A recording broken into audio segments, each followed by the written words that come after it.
People are always like, man, like you're always so stern. You're always so, you're always so stern. You're always so punctual. You're always so by the book. Like, why are you like that? I notice with myself, for others, I will overextend and I will try to do all I can to help somebody, to save somebody, to do whatever somebody needs, not thinking about myself. And I was always the type of person that did that. And I was like, you know what? No, no, no. Like when I was doing that, I lost myself in the sauce. I lost myself. And I was like, damn, like I was so depleted, you guys. That's one of my favorite words. I was so depleted and I didn't have no gas in my tank. I didn't have nothing for me. I didn't have no energy. I was just like empty and drained and just just mentally not right, just mentally confused, depressed, all this stuff going on, you guys, all because I felt like I didn't have any power. Every time I said yes somebody, I get yes to somebody, I gave my power away. Every time I did something for somebody, knowing damn well that I should not be doing it, I gave my power away. Me doing something that I know that I don't want to do, I gave my power away. Me not speaking up for myself or saying, hey, this does not work for me, I don't like this, I gave my power away. So I was like, you know what? I'm considering everybody, but nobody's considering me. So let me go back to the Michelle that I know. Let me go back to the person that stands on business. Let me go back to the person that don't take no BS. Let me go back to the person that stands on business and no means no, yes means yes. Let me go back to that person. So I did these steps, you guys, and these steps helped me, and they helped me get back on track, you guys, because I'm the type of person where I love people and I do everything there is. Anything anybody wants me to do, you guys. I was a person that knowing if I'm too tired, if I just don't have the energy, if I'm not in the mental capacity to do it, I will still do it. Because the way that person felt and the way that person was feeling is stronger than the way I feel. It's stronger than my feelings. And no, that's not right. I was like, no, Mai, that's not good. You gotta, there's a line, man. There's a line. These steps helped me get myself back, and these steps also helped me to stay on business and continue to stay on business, you guys. If you don't have boundaries, you guys, you're gonna be all over the place.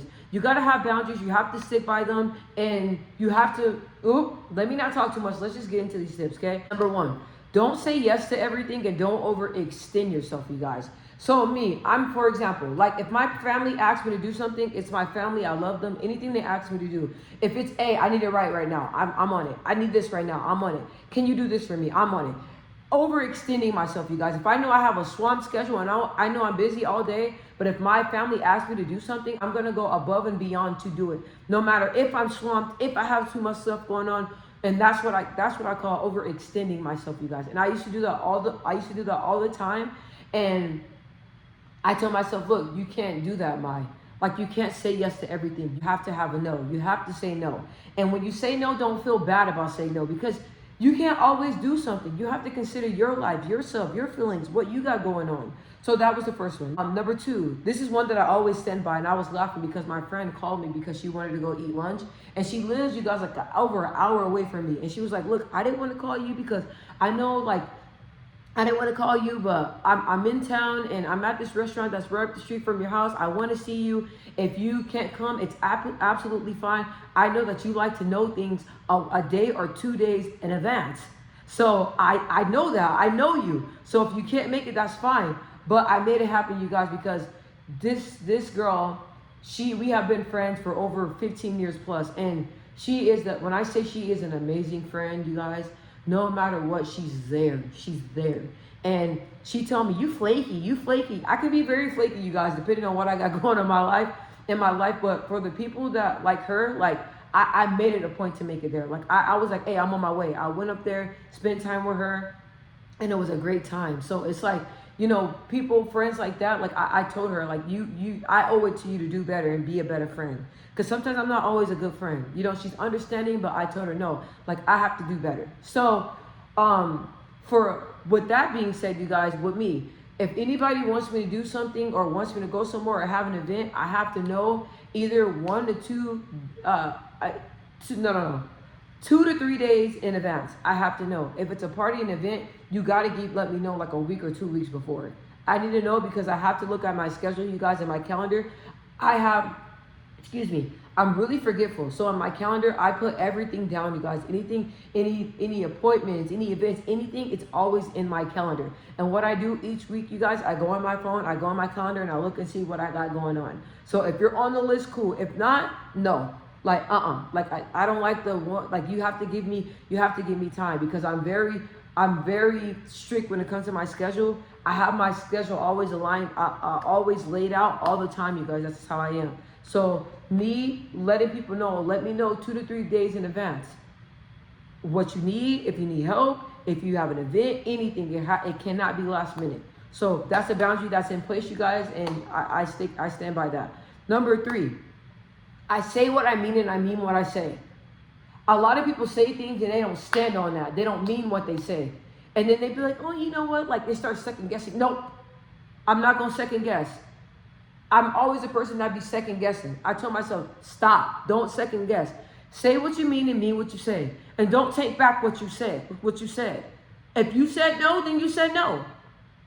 You don't need to, I don't need to give explanations. You know, a lot of people are like, oh, well, why can't you do this to me? I really don't owe you anything, because you're the one asking me the favor. I'm not asking you. Okay? So then I have number 4. Number 4. This is kind of a random one, but I have to throw it in here. I don't get in people's relationship business. I've noticed that in the past, my friends will drag me in their relationships, or I had other friends that will talk to my other friends and their girl. I'm not going to get in all that. But anyway, I don't get in people's relationships. I don't get in people's business. None of that stuff. We're friends. That's it. We talk about friend stuff. We talk about life stuff. That's it. Relationships, I do not get in the mix of that, you guys. Drama, anything that anybody has going on, I don't even ask. If they invite me in or ask me for advice and want someone to listen to them, then yeah. But as far as getting in their business and being in the mix of all that, no, you guys, because that honestly, that really, me getting in people's relationships, or me being put in people's relationships, it really like messed up my spirit and messed up a whole friendships, all types of stuff, you guys. So that's what so when it comes to people's relationships, their personal business, I stay out of it. I don't even ask questions. I don't. If people say something about like, oh my gosh, like I'm stressed because of this, I go, oh, okay. I don't say nothing. That's it. Because once oh my gosh, well, what can I do? And what's going on? And what happened? And nope.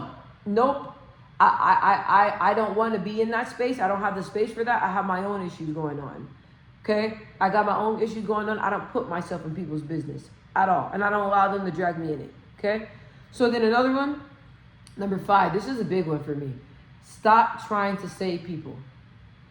I've noticed that I will do everything, you guys. If I have a friend that has like a drug problem, or if I have a friend that have any issues, I will do all I can to try to save that person, to talk to them. I remember I was on phone hours at a time, prep talking to my friends and trying to get them to change their life around, reading scriptures, inviting them to church, all types of stuff. And I noticed that everything that I did, you guys, that friend would just turn on me and turn on me, and I'm the bad person when all I'm trying to do is help you and save you. But I noticed you can't save everybody. Most definitely somebody that don't want to be saved or don't want to change, turn their life around.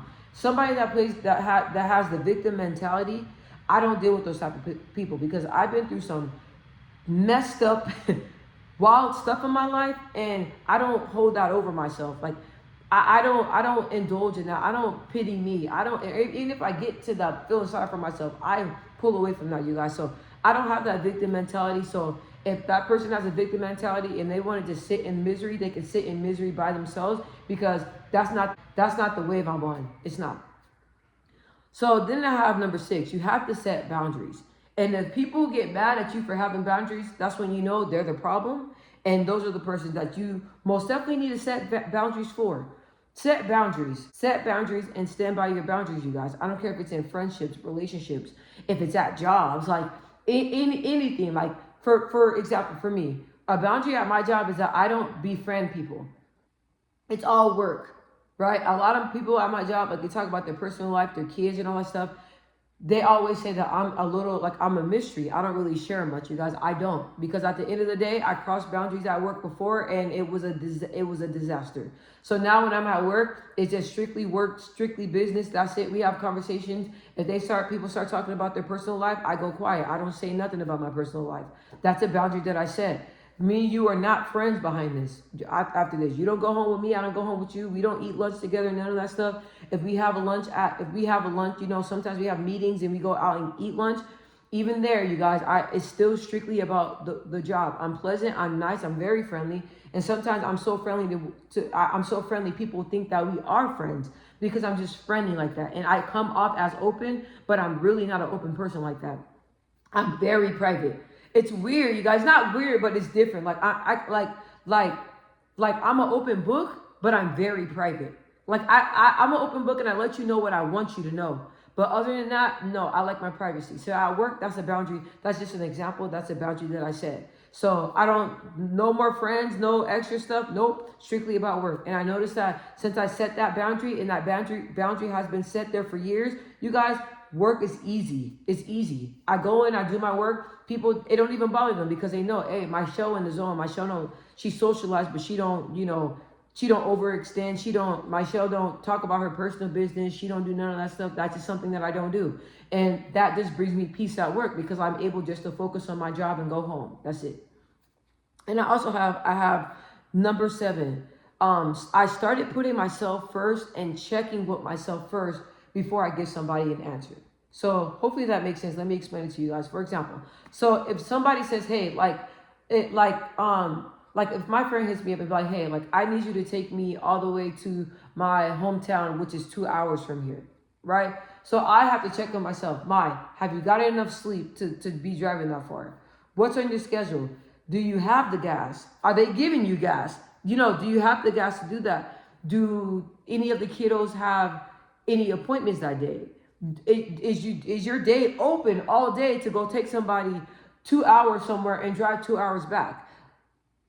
Are you up to sitting in the car with someone and conversating for that long? Like, those are the questions that I have to ask myself when I check in with myself to see how I'm physically and mentally feeling before I give somebody an answer. So if someone asks me that, I let them know, hey, let me get back to you. And I check in with myself to see where I'm at. So if I'm like, we ain't got much sleep, like we ain't been drinking a lot of water, like we not really up to that, right? Or if I'm like, hey, we got sleep, we're fueled up, the whole day is empty, like you can do that, then I'll say yes. But it's always checking in with myself and seeing how I feel about something and if I have the capacity to do whatever it is somebody is needing me to do. That's really checking in with myself, my feelings, and seeing where my mind is at before I decide to move forward with something.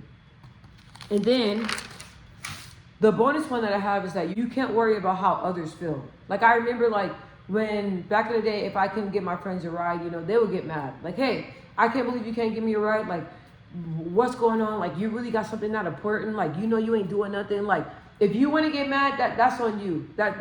It doesn't matter. Like, and before when people used to do that, I used to feel bad. Like, dang, like, maybe I can make something happen. I'm like, nope. No, Mai. If you say no, no. If they want to guilt trip you, it don't matter. You said no. They need to go and find somebody else to do it. So you setting boundaries and you getting yourself back, getting your power back, putting yourself first in situations and not just overextending yourself for people, like that is a boundary. And if people get mad at you for setting that boundary, if people get mad at you for not being able to be there for them and show up for them every day, a moment of time, or when they think you should show up for them, that's their problem. So like I said, getting yourself back, having a voice, standing on business, setting boundaries, checking with yourself, that comes first. That comes first. And I struggle with that, you guys, because I made a lot of decisions in my life because, you guys, I am a single mom right now. I'm a single foster mommy right now. My husband, he's deployed, so it's just me. So I had to change up some things in my life because it was just me driving around town doing this, doing that. And I'm like, look, let me sit down and let me do what's easier for me. Let me do what helps me help the kids. Because right now I'm running around town. This is a mess. So once I start condensing that and really making moves and making different changes to benefit myself so I can have energy to help the kiddos, people will get mad. They didn't understand, like, why are you doing this? Why are you doing that? Look, you're not in my circle. You don't know that it's just me taking care of 4 other people actually. You don't know me being a single mom, a single foster mom, me over me spreading myself thin, trying to be there for everybody, including myself. These people, they're not in my circle, so I don't need to explain my decisions. I don't need to explain to you why I can't help you out. I don't need to explain to you why I can't make it to the party. I don't need to do all that. Because this is my life, my circle. I know what's going on. I know what's best for me, and that's what I stand by. If people want to get mad, oh well, ask somebody else for something. It doesn't matter. But me, I'm taking my power back. I'm putting myself first. And if that makes people mad, upset, that's their problem, not mine.